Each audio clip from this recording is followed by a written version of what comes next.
Сайн байцгаана уу? Цэнхэр телевизийн өмнө сууж байгаа сурагчид маань хичээлээ хийхэд бэлэн байх гэж итгэлтэй байна. Өнөөдрийн хичээл маань 10-ын бутархайг тоймлох. 10-ын бутархай тоймлох нь бүхэл тоог тоймлохтой адил болов уу, өөр болов уу? Энийг өнөөдөр бид хамтдаа мэдэж авцгаая. За багшийн гарт ийм тууз байна. За энэ туузаар багш нь дүрс бүтээе. Энэ дүрсний хүрээний урт нь хэд бол? За өөр дүрс задгай дахир шугам байна. За энэний урт нь хэд бол? Энэ хоёрын хүрээний уртууд нь адил байх болов уу, ямар байх бол? Мэдээж ижил урттай юм чинь адил байх. За энийг багш нь алдаар хэмжиж үзье. Багшийн алдар бол нэг алд арай хүрхгүй байна. Тэгвэл энийг алд шахам гэж хэлж болно. За тэгвэл энийг бүр хэмжиж үзье. Хэдэн сантиметр байгаа бол хэдэн метр байгаа бол та нар өөрсдөө баримжаалаарай. За багш нь энийг энд тогтооч. За 1 метр хүрэх болов уу? Эсвэл илүү гарах болов уу? За 1 метр маань 100 сантиметртай тэнцүү байдаг. За багшд нь энэ 1000 метр байна. За энэ метраар багш 1 метрийн хэмжээг харуулъя. За 100 сантиметр маань энэ байна. Тэгвэл энэ 1 метр. За энэ тууз маань тэгвэл 1 метр хүрэх нь үү? Илүү байна уу?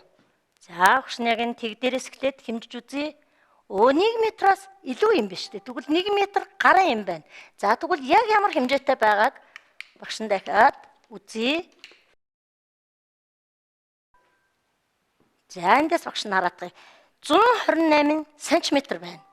За тэгвэл дэвтэр дээрээ онцроо тавиад 10-ын бутархай тоймлох гэсэн сэдвээ тавьсан байх. За нэгд нь энэ туусны уртыг бичье. Нэгдүгээр 128 см урттай тууз байсан байна. За тэгвэл энэ 128 см урттай туузыг хэдүүлээ бүхэл 128 гэдэг маань бүхэл тоо учраас тоймлж үзье. За энийг 100-ийн оронгоор тоймлъя. 100-ийн орны арын орны цифрыг бид нар хардаг. За арын орны цифр маань 2 байгаа. За энийг дугуулчих. Арын орны цифр маань 2 байна. За бид нар тоог тоймлохдоо энэ загварыг ашигладаг. Өөрөөр хэлэх юм бол тоймлох гэж байгаа орны арын цифр маань 5-аас бага бол хэвээрэнгээр нь 5-аас их бол нэгээр нэмэгдүүлдэг. Тэгвэл бидний 100-ийн орны ард байгаа цифр маань 2 учраас энэ хэвээрээ байх юм байна. Тэгвэл энийг бид нар тоймлохоор 100 см-тай гэж тоймлох нэ. 128 см. За 10-ын орноор тоймлох гэж байгаа учраас бид нар 10-ын орныхоо цифрыг олох ёстой. За 10-ын оронд маань 2-ын цифр байна. За мөн арын орны цифрыг дугуулчих. Арын орны цифр маань 8 байна. За ийм учраас 8 маань 5-аас их учраас 10-ын орон дээр нэгээр нэмэгдэнэ. Тэгэхээр 130 см-т ойрхон байна гэж бид нар бүхэл тоог тоймлдог шүү дээ. За тэгвэл хэдүүлээ 2-т нь 128 см маань хэдэн метр, хэдэн сантиметр блэ гэдгийг бичиж та нар бол андахгүй мэдж байгаа. Тэгэхээр 1 метр 28 см. За 1 метр 28 см-ыг хэдүүлээ метр руу шилжүүлье. Тэгвэл 1 метр маань 28 см маань метр хүрэхгүй байна. Тэгвэл 1 метрт 100 см байдаг учраас 1 бүхэл 100-ны 28 метр гэж бичиж болох юм. Бид нар энгийн бутархай үзсэн шүү дээ. 28 метр. За тэгвэл 1 бүхэл 100-ны 28 метрийг энгийн бутархайгаа бид нар 10-ын бутархайгаар илэрхийлье. Тэгвэл 1 бүхэл 100-ны 28 метр. За тэгвэл 128 см-ыг бид нар ийм олон хэлбэрээр бичиж болж байна. За тэгвэл эндээс бид нар нэг бүхэл 128 гэдэг тоогоо сонгож авч тоймлж үзье. За 3 дугаарт нь нэг бүхэл 128 гэдэг тоог тоймлъя. За энийг яаж томилох вэ? За тэгвэл хэдүүлээ тоон шулуун ашиглая. Тоог томилохдоо бид нар тоон шулуун ашиглаж томилдог шүү дээ. За багш нь нэг тоон шулуун зураатгая. За нэг дурын тоон шулуун зуръя. За жоохон урт юу учраас жоохон уртхан тоон шулуун зурчих. За та нар бол харж байгаарай. За тоон шулуун маань хязгааргүй учраас хоёр талд нь хязгааргүй үргэлжлэн гэсэн тэмдэг тавьчих. За бид нарын тоймлох гэж байгаа тоо маань 1 бүхэл 128. Тэгвэл 1 бүхэл 128 гэдэг тоо маань 1 бүхэл 2 бүхлийн хооронд байгаа. Тийм учраас бид нар тоон шулууныхаа хуваарийг 1 бүхэл 2 бүхлөөр авъя. За тэгвэл 1 бүхэл ба 2 бүхлийн яг хагас нь 1 бүхэл 10.5. За яг хагасыг багшны тэмдэглэжээ. За тэгвэл тоон шулуунаа би бол 2 хуваацсан. 2 хуваасан буюу 1 бүхэл 10.5-ыг тэмдэглэжлээ. Нийт 10% 1 бүхлийг. За тэгвэл баримжаалаад энэ зайг бид 5 тэнцүү хэсэг хуваах учраас багш нь ингээд 5 хуваачих. Яг тэнцүү хэсгүүдэд хуваах ёстой. Энийг мөн 5 тэнцүү хуваачих. Ингээд нийт бид 10 тэнцүү хуваалаа.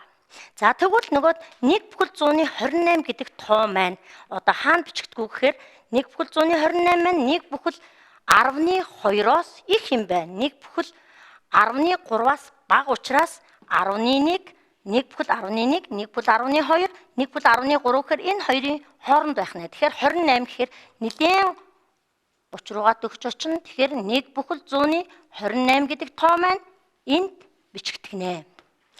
За энийг одоо бүхлээр томилъя. Бид 1 бүхэл 128-ыг бүхлээр томилохын тулд бүхэл оронд маань нэгийн цифр байна.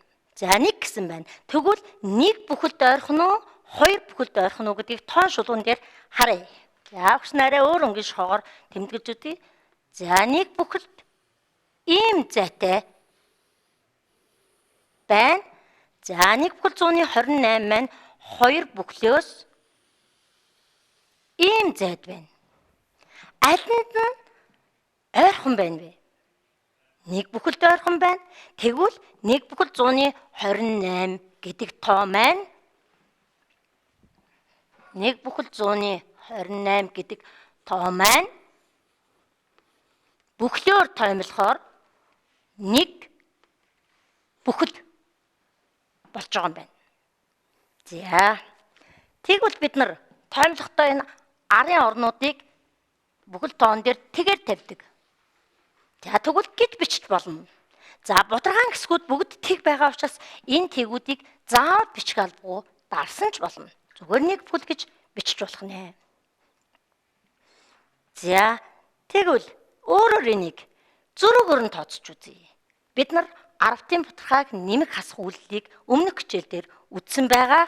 Тийм учраас 1 бүхэл 128 нь 1 бүхлөөсөө хэдий хэмжээний зайд оршиж байгааг тооцоолож үзье. За 1 бүхэл 128-аас 1 бүхлийг хасахын тулд бүхлийг харалдаа тавьж хасдаг гэж үзсэн. За бутархайн хэсэг байхгүй тохиолдолд тэгээр гүйцээж болно. За тэгвэл 8, 28. За бүхлийн цэг заавал харалдаа байх ёстой. Тэг нэгээс нэгийг хасахаар тэг. Тэг бүхэл 128-ийн нэгж зайд байна. За тэгвэл 2 бүхлөөс хэдий хэмжээний зайд хол байгааг харъя. 2 бүхлөөс 1 бүхэл. За 2 бүхэл гэдэг маань бид бүхэл тоог ард нь цэг тавьдаггүй. За 10-ын бутархайг нэмж хасахдаа бид тодорхой хэмжээгээр орон гүйцээхийн тулд цэг тавиад бичиж болно. 28. За тэг. За хасгаж байна.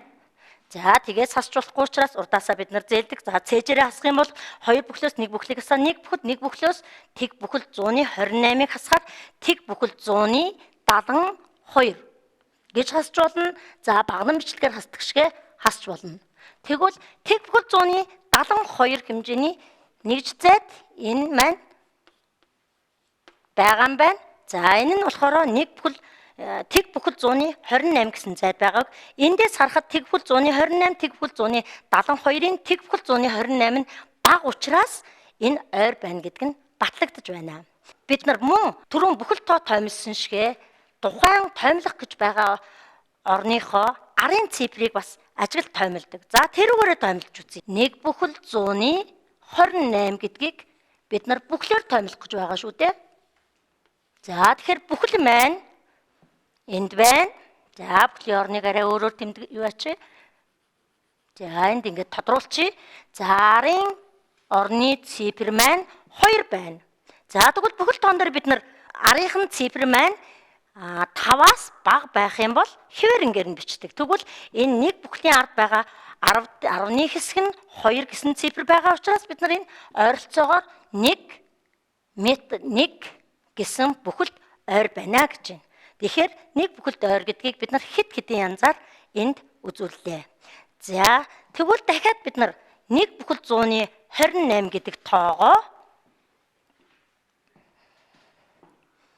за дараа нь багш 4 дахь ажил нь нэг бүхэл 128 гэдэг тоог 10-ны хэсгээр томилъё. За тэгвэл 10-ны хэсэг гэдэг 10-ны хэсэг маань энэ 2-ын цифр байна. За энийг мөн тоон шулуун дээрээ тэмдэглэж харъя.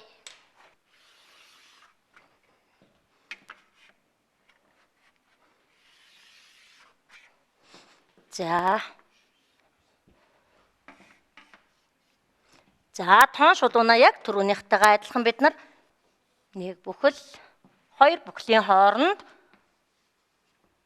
тэг бүхэл 128 байна байгаа. За энэ яг хагас дээр нь 1 бүхэл 10-ны 5 гэдэг тоо маань байгаа. За энэ үнийгаа бид нар түрүүн 10 тэнцүү хуваасан байгаа. Нийт юугаа за ингээ багш нь 10 тэнцүү хуваач. За тэг бүхэл 128 гэдэг тоо маань 1 бүхэл 128 гэдэг тоо маань энд байрлаж байсан. За энийг одоо бид нар 10-ны хэсгээр тоймлох гэж байгаа.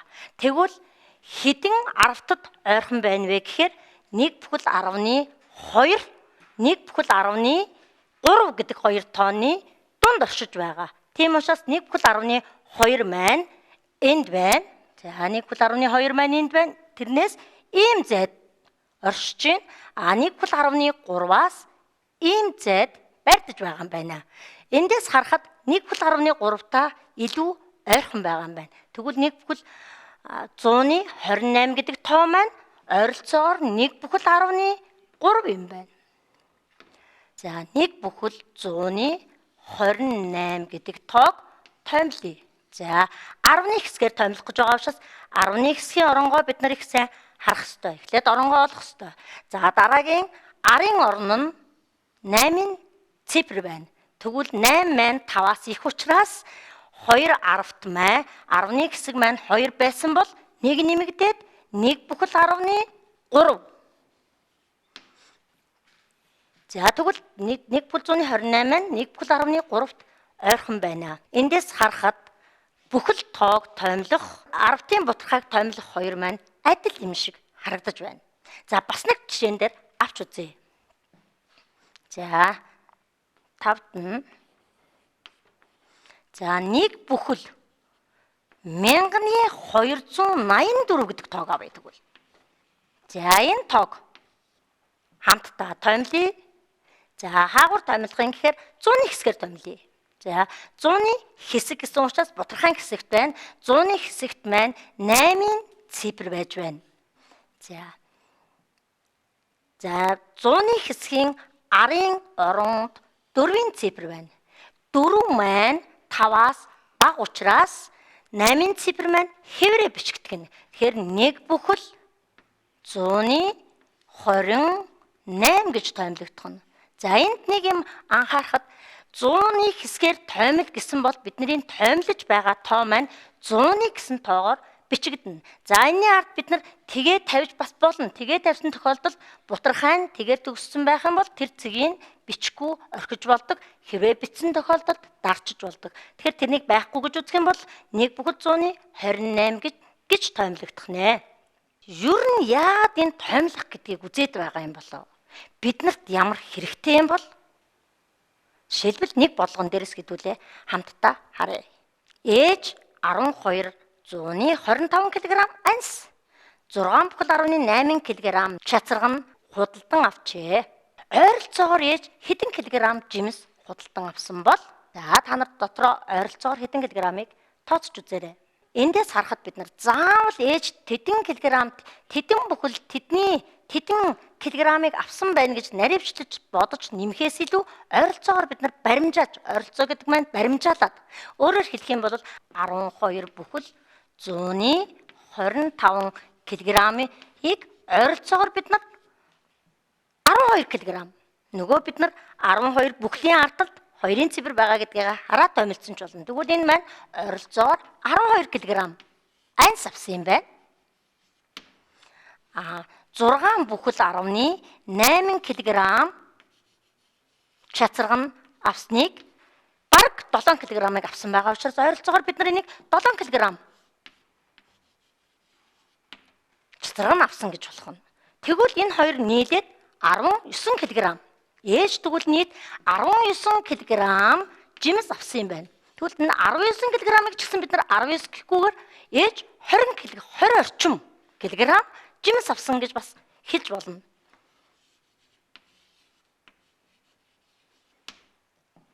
Тэгвэл эндээс харахад бид нар юм болгоныг бүр наривчилсан тоогоор бодохгүй маа гэхэд баримжаалж хэлж байдаг. Тэрнийг л бид нар энэ математикийн хичээл дээр тоймлох гэдэг хичээлээр үзээд байгаа. Тэгэхээр энэ тоймлох гэдэг маань нэмийг заавал нарийн тооцоогоор баримжаалж хэлэхэд ашигладаг ийм зүйл юм байна. Ийм учраас бид нар энэ хичээл маань биднэрт үр дүнтэй ашигтай хичээл байгаамаа.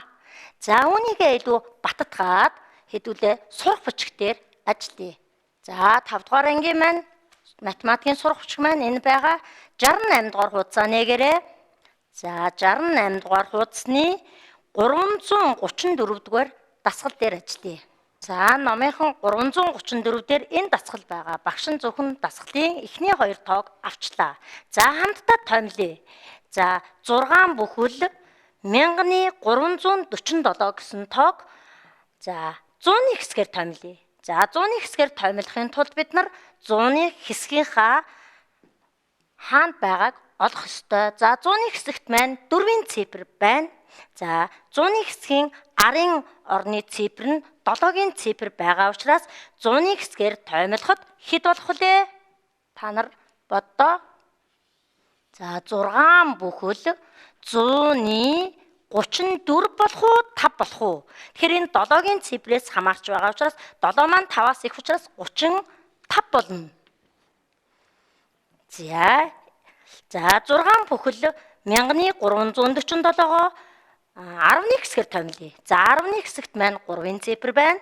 За түүний арын орн 4-ийн цифр байгаа учраас бид нар 6 бүхэл 10-ны 3 болох нь. Хэвээрнгээр нь тавьсан. За бүхлээр томилъя. Бүхлийн хэсэгт маань 6 гэсэн цифр байна. 6-гийн маань арын цифр нь 3 байгаа учраас мөн бүхлээр томилоход 6 бүхэл болох нэ. За ингээд 10 бүхэл 100-ны 1208 болон бусдын гэрийн даалгаварт бие дааж хийгээрэй.